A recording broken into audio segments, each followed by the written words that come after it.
Trucker here. Welcome to my channel. I hope you enjoy it. Hey, I'm here with Wendell Erb. How are you, Wendell? Wonderful. How are Good you? to see you. Yeah. Nice to meet you. Yes, sir. You're part of the Erb refrigerated transport family. That's right. My dad started the company in 1959 on June 26th. Really? It might have been June 23rd. I can't remember. We never knew what day it was until we found his bill of sale for his first truck. Oh, yeah? So, I believe it's June 23rd.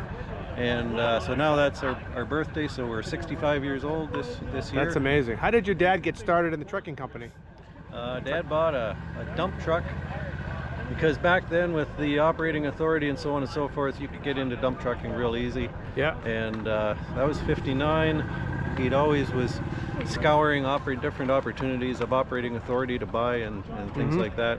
So he got an egg license at a certain point, actually, from Wayne Beckler over there. Yeah. His dad. Wayne was a little kid at that point, but yeah, right over here. yeah, that Wayne there. I met Wayne. Yeah. Yeah. And Come on over here. It's a little quieter. all right. Yeah. And 1965. Yeah. 1965, got into the reefer business for Ralston Farina, Yeah. hauling turkeys out of Ingersoll.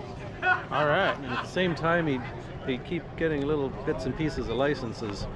But the big break come in 1971 when we got a license for frozen and refrigerated food to and from any point in Ontario. There was only one other license like that in Ontario, and it was with Humes Transport.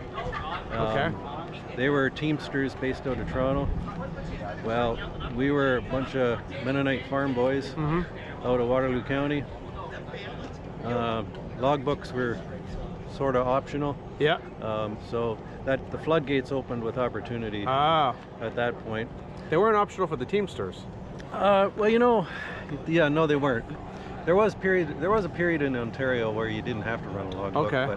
But so the 70s there was growth. 1980 the U.S. deregulated. Right. And so that's when we were crossing the border a little bit before then, but that's when we started trucking more into the U.S.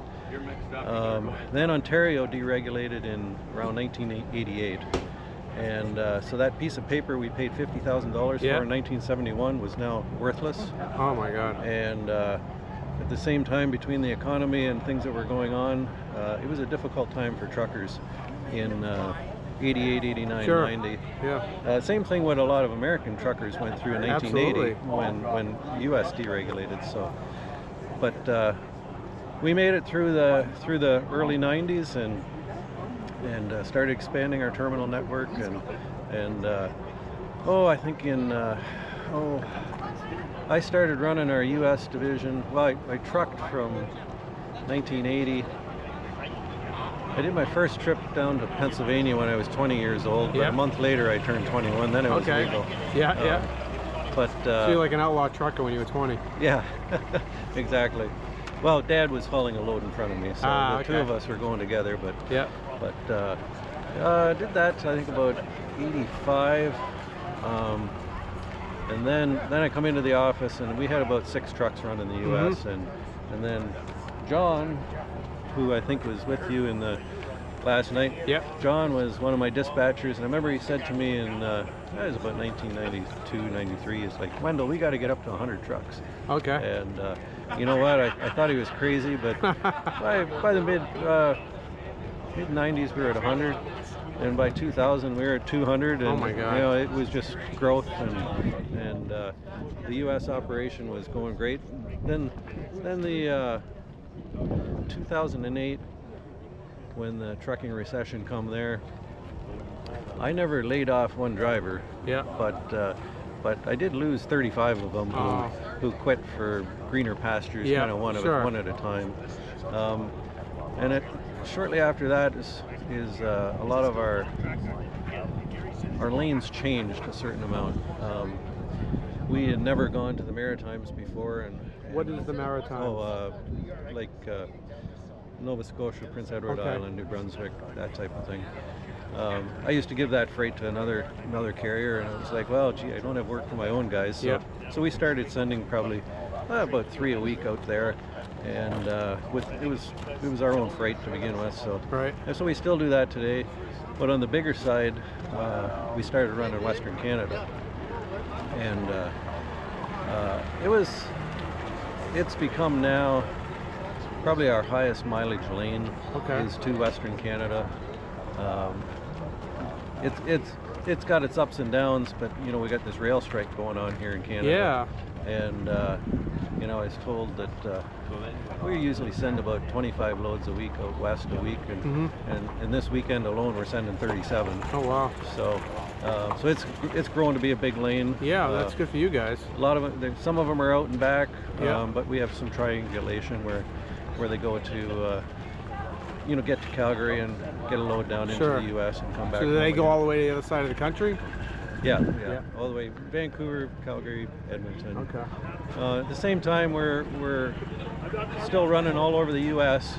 We do probably about a third of our revenue is truckload, but the majority of it is LTL. So Yeah. we'll leave Ontario, and our guys will have 5 or 6 drops, All right. and it's all food products. Follow me. Yeah. It's all So food product, like frozen food, like frozen fish. food, a little bit of fish, baked Yeah. goods, meat, dairy, you name it. Okay. It's the reefer's got to be turned on. Yeah. That's what we're doing. Everything's got to be compatible, obviously. A little bit of pharmaceuticals. Sure. But, Do you have a lot of drivers that have worked for you for a long time?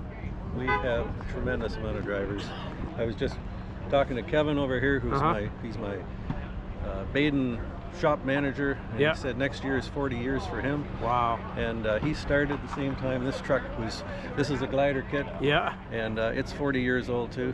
And same time it started, he started. Amazing. That's the guy in the orange shirt over there?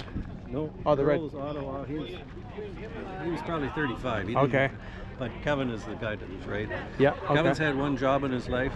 Yeah. He started in high school doing as a co-op mechanic, and we hired him out of high school, and he's got one check. You must be doing something right. Yeah, exactly. And it's the same with our drivers. I was hearing all about the driver appreciations that you guys do for your drivers. It's really amazing that you guys really knock it out of the ballpark for your guys to show how much you care about them and how much they're worth to you guys. That's right. Well, this trailer here is just loaded with tables, barbecues. Oh yeah? We unload and we can feed set right 500 up, huh? people. But the food is all been shipped to Ottawa already. So we got no food, but we got everything to do it. So what do the truck drivers mean to you, to your company? Well, they're everything. Yeah. They're the face of the company at our customers. You know, when you have good guys, you never hear about the problems because they solve the problems if they're going there. So They're your ambassadors. absolutely, and you know, and it's on top of that too. You got your maintenance staff. We fix the truck when it needs to be fixed. We fixed it. You know, you don't cut corners on safety. You don't cut corners on maintenance. And so we have some older equipment that's on the road, but it's as safe as anything else that's out there. And it's the same in your dispatch, your customer service, all the way through. You know, we don't have a lot of people on different kind of incentive plans. You know, it's we pay you to do a good job, and we're not looking for quantity over quality. So That's really great to hear. Is your dad still around? no, Dad passed away about 4 years ago Oh, now. I'm sorry to hear that. Was he involved all the way to the end? So Dad's retirement in 1999. I had been running the U.S. side of things, and Dad says, well, maybe it's time you need to take care of everything. So I took on our Canadian business, well, the whole company, which was probably 2/3. It was 2/3 of our business. So Dad was slowing down, and well, he was never one to have idle time. So we went out and bought a farm. And on top of the farm, then he had, I wouldn't say antique tractors, but old tractors, old combines, things like that. And he'd farm that. Well, then So he can relax. he did that. Then he rented another 60 acres down the road. Yeah. Well, then I bought a farm, and that was another 76 acres for him to farm. So his Unreal. retirement was between farming and then he had a 2013 9900 that we bought that was just his truck. Yeah. And you know, he would probably put on probably 40,000 miles a year on that truck. Unreal. He had a couple runs. He liked to go to Bedford, Quebec, and the other one was down to Mississippi. All right. And so, you know, he'd come wandering in and say, well, I think I can go trucking for a couple of days and whatnot. So his truck's still with us. We help out a race team, and so it's kind of on the race circuit for the summer, and then for the winter it gets parked. And so the HX around the corner there, that's a 2022. Can we look some of your trucks, sir? Yeah. So tell me about this truck right here. Okay, this is the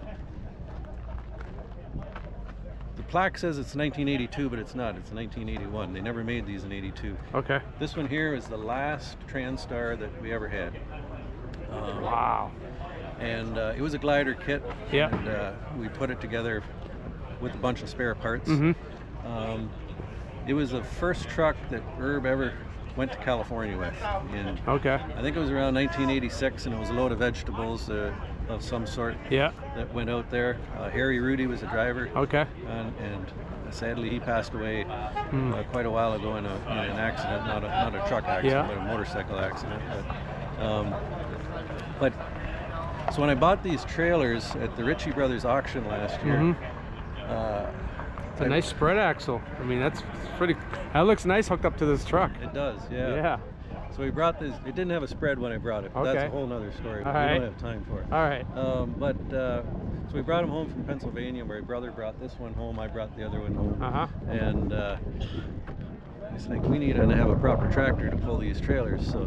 So in Dad's shop where all the antiques are, which and Dad was great friends with George here, and our antique collection I think is about 25 trucks. Okay. And it's been stalled out for a while. But this truck was sitting in the corner of the shop since 2002 was the last time the license sticker was on it. And I said to my brother Daryl, fire that thing up, take it over to the shop, and park it in front of the garage door. They're going to have to get it running to move it so they can get trucks in the shop. Okay. So they did that, and well, it turns out I got another mechanic that has been with me 40 years, and he runs my night shift, John Ward. Yeah.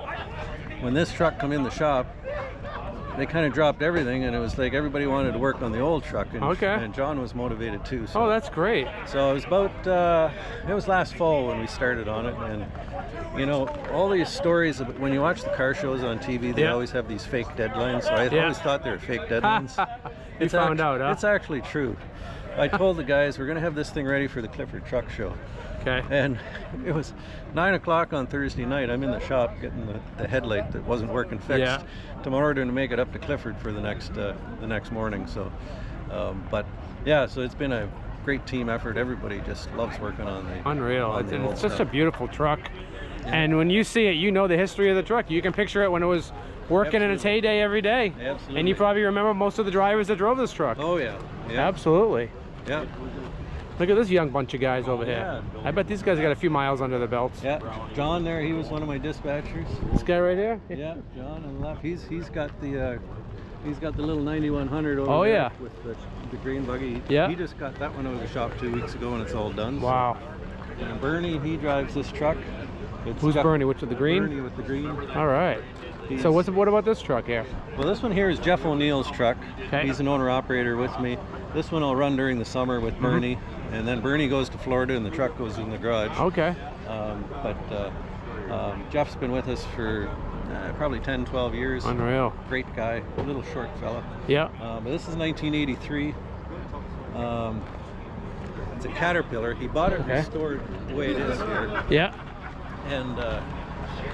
And Jeff will tell you right up, he said, I paid $124,000 for it. Yeah. And he said, but if someone was going to do this to the truck, he said, you'd have spent $200,000 plus. Oh my God, it's stretched out like that and all done up. Yeah. It's everything. The engine's done, the transmission's done, the rear end's done, you name it.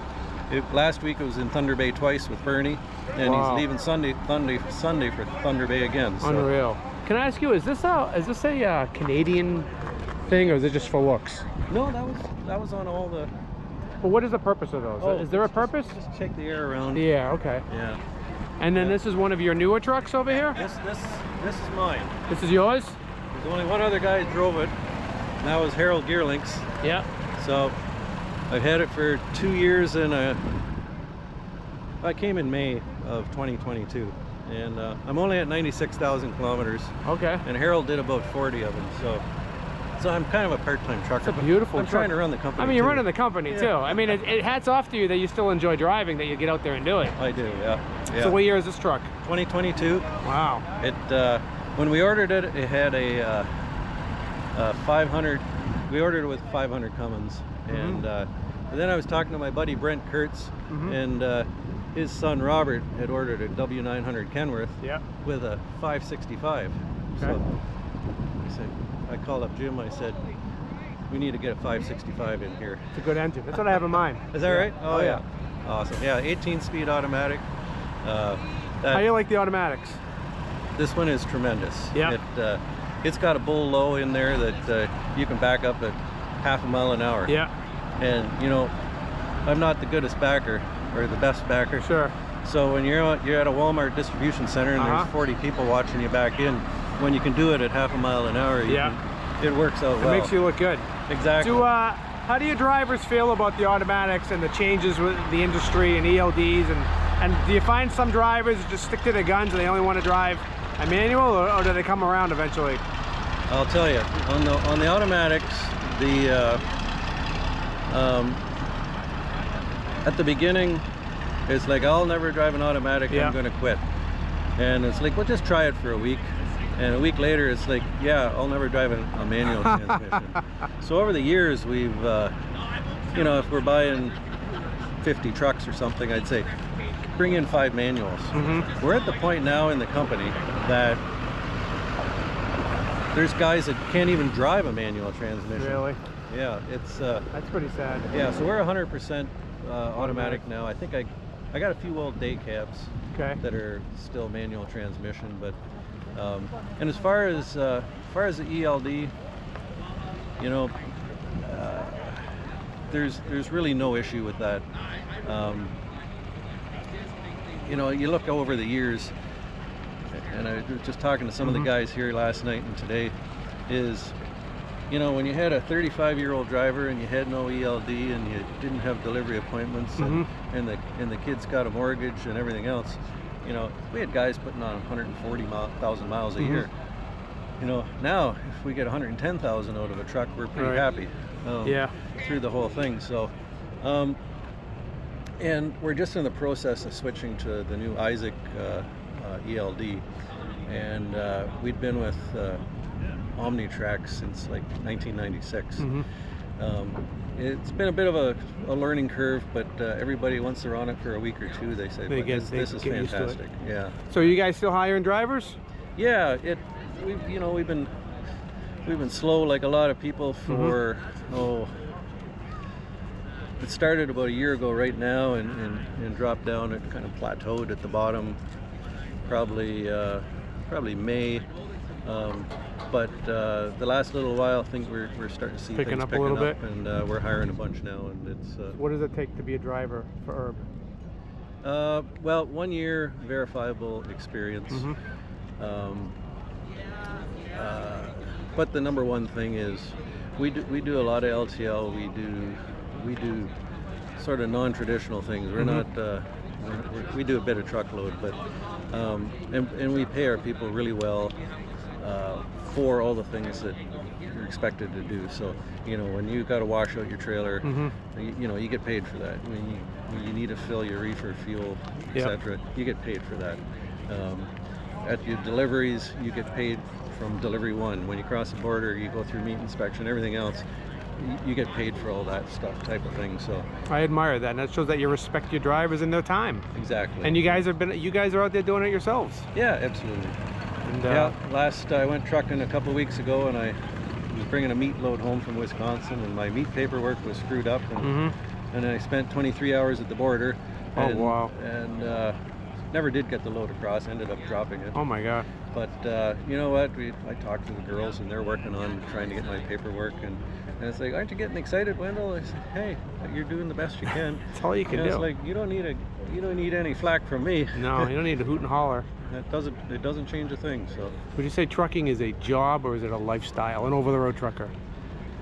I would say for everybody here today at the truck show, it's a lifestyle. Absolutely. But you know, there's people, it's a job. It's a some people it's just a paycheck. Yeah, type of thing. I'm sure you have drivers that stand out, who go the extra mile, and there are some guys that's just trying to put food on the table. Yeah, absolutely. And I mean, it's great if you really love it. I'm sure it makes it easier. Exactly. I couldn't imagine being one of those drivers who hates to go to work in the morning and just despises their job. Those guys usually get weeded out pretty quick, anyways. Exactly. Yeah. But it's been a pleasure talking to you, and I really appreciate you showing me the trucks and spending some time with me. Wonderful. All right, thank you very much. Take care. All right, yeah.